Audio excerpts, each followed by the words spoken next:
السلام عليكم ورحمة الله وبركاته. ازيكم يا حبايب قلب، عاملين ايه؟ النهاردة احنا مع بعض في حلقة متميزة. حلقة النهاردة ملهاش دعوة بالمطبخ ولا لها دعوة بالمنتجات ولا لها دعوة بالشغل بتاعنا. حلقة النهاردة خاصة بينا، ببيوتنا، بالسطح بتاعي. السطح بتاعي اللي اقدر اعمله جنة واعمله جنينة واعمله قاعدة ليا ولولادي، اعمل فيه برجيلة، اعمل فيه كل حاجة جميلة. ان انا بحيث بدل ما اروح اقعد عند حد او اخرج، مفيش مجال، مفيش مكان ان انا اروح فيه، لا انا عندي السطح بتاعي اقدر اعمله احلى احلى احلى جنة، احلى جنة فعلا. يلا نشوف مع بعض انا عملت في السطح بتاعي النهاردة ايه، وانا لسه ببتدي في المشروع بتاعي اللي هو ان انا اعمل برجيلة على السطح بتاعي واخلي السطح بتاعي ده جنة. فانا حبيت ان انا اول خطواتي اعملها معاكم واوريها لكم واحده بواحده، وتتابعوا معايا واوريكم الدنيا بتبقى على السطوح عامله ازاي، وفي ثانيه ممكن اعمله ازاي. يلا نشوف مع بعض السطح بتاعي ايه. انا زارعه هنا يا حبايبي كل انواع الموالح والفواكه والخضار، كل حاجه انا زرعاها على السطح عندي. زرعه ايه؟ زرعه السفندي، زرعه التين، زرعه الكاكا، زرع الزيتون، زرع الليمون، زرع الجوافه. في حاجات طرحه وحاجات لسه بتطرح وحاجات لسه مش هتطرح السنه دي خالص. تمام. ومعايا العنب برضو، شايفين؟ ممكن تيجي معايا هنبص مع بعض هنا اهو على ايه، على عنب. عندي العنب اهو، شايفين يا حبايبي العنب اهو، دي شجره العنب، دي العنب الاخضر اهو، العنب اللي هو البناتي، دي شجره العنب البناتي. انا لسه بعمل لها التكعيبه بتاعتها، هعملها هنا اهي. واللي جنبها دي شجره العنب اهي، بس لسه ما طرحتش. دي اهي شجره العنب اللي هو الكريز الاحمر، علشان الاتنين هنعملهم مثلث قصاد بعض والاتنين يناولوا بعض، ونعمل تحت هنا في المنطقه دي كده احلى برجيله ان شاء الله بالايه، بالعنب. زرعه هنا طبعا اهو في جرادل، في جرادل الجبنه، يعني مش ما فيش حاجه هتغلب علينا. ده الكرات اهو، ده كرات اخضر اهو، شايفينه؟ زرعاه هنا اهو في الجرادل. ومعايا هنا طبعا لزوم القعده الجميله الورد البلدي اهو، ومعايا ده القرنفل، وده النعناع الاخضر اهو. شايفين الزرع بتاعي شكله عامل ازاي وتحفه ازاي؟ والقرنفل ده بيطلع النباتة بتاعته اهي، قرنفل كان مطلع عندي. ده الروزماري اهو، طبعا ما بنستغناش عنه في الطبيخ، جميل جدا جدا واعشاب صحيه. ده البصل الاخضر اهو، شايفين البصل الاخضر بتاعنا؟ ومعايا ده اهو، ده الزعتر، شايفين الزعتر الاخضر فريش. كل حاجه تبقى عندي في البيت وزرعاها.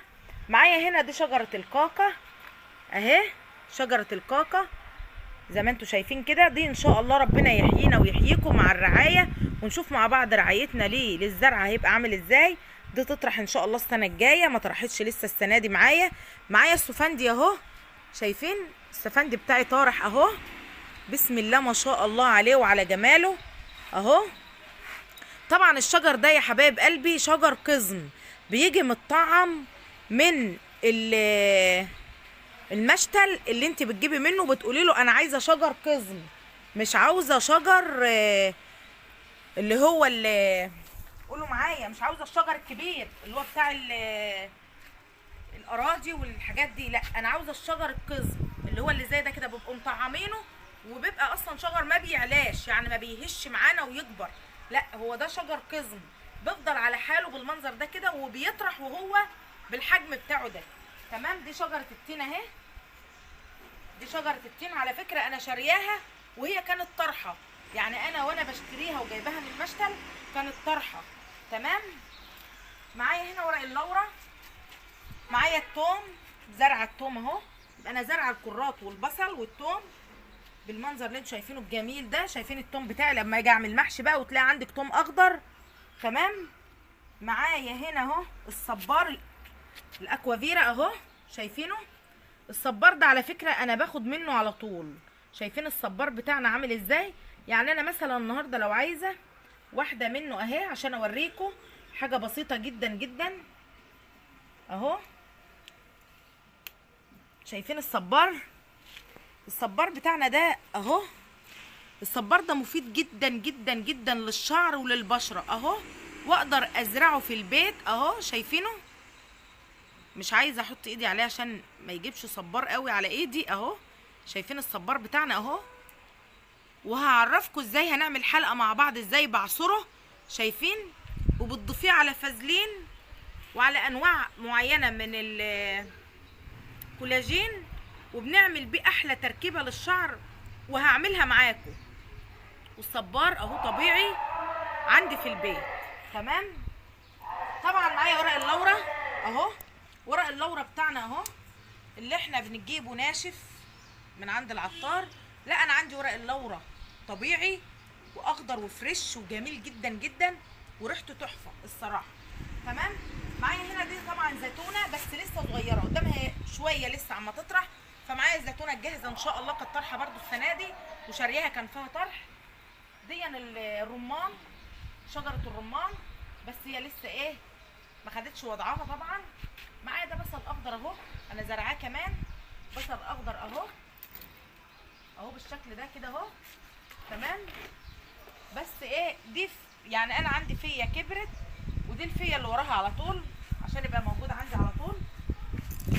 دي شجرة الليمون، طبعا انا زرعاه في براميل اهو. شجرة الليمون دي اهي، شايفين؟ معايا هنا طبعا يا جماعه انا بين كل زرعه وزرعه حاطه زرعه زي دي. شايفين الزرعه اللي على الارض دي؟ ده اهي دي زرعه شيح. بين كل زرع وزرع انا بقوم حاطه واحده زي دي كده، زرعه الشيح دي طبعا علشان لو في اي سحالي اي حاجه طلعت على السطح ما يعرضليش اي حاجه وحشه تبقى موجوده على السطح. طبعا عندي هنا فل بس لسه ما نورش اهو. دي شجره الزيتون، شايفين شجره الزيتون بتاعتنا اهي؟ دي انا شارياها كان فيها طرح، يعني انا شارياها كان فيها الطرح بتاعها. تمام. معايا هنا بقى تعالوا كده، دي شجره الجوافه اهي، بسم الله ما شاء الله، فيها الطرح بتاعها اهو اهو. شايفين الجوافه بتاعتنا اهي؟ قرب لي الكاميرا هنا كده تعالى اهو. شايفين الجوافه بتاعتنا؟ شجر الجوافه بتاعنا اهو طارح، بسم الله ما شاء الله. طبعا مفيش اجمل من انك تيجي تبصي تلاقي الحاجات دي كلها موجوده عندك في بيتك، وكلها حاجات. ده طبعا اهو بصل اخضر كمان يا جماعه اهو، بصل اخضر كمان اهو. تمام. زرعه كزبره اهي، بس الكزبره لسه في الجرادل برضو، شايفين زي ما انتم شايفين كده اهي لسه بتطلع. طبعا عامله زرعه جرجير لسه بجهز لها برضو. وكده زي ما انتم شايفين احلى جنينه ان شاء الله ان شاء الله هنكملها مع بعض خلال يومين ثلاثه. هفرجكم، تابعوا معايا على احلى مشتل على السطح. طبعا مين فينا ما بيحبش الخضره؟ مين فينا ما بيحبش يتمتع بالجمال وبالشكل الجميل، المنظر العسلي اللي ملوش حل ده عندنا على السطوح؟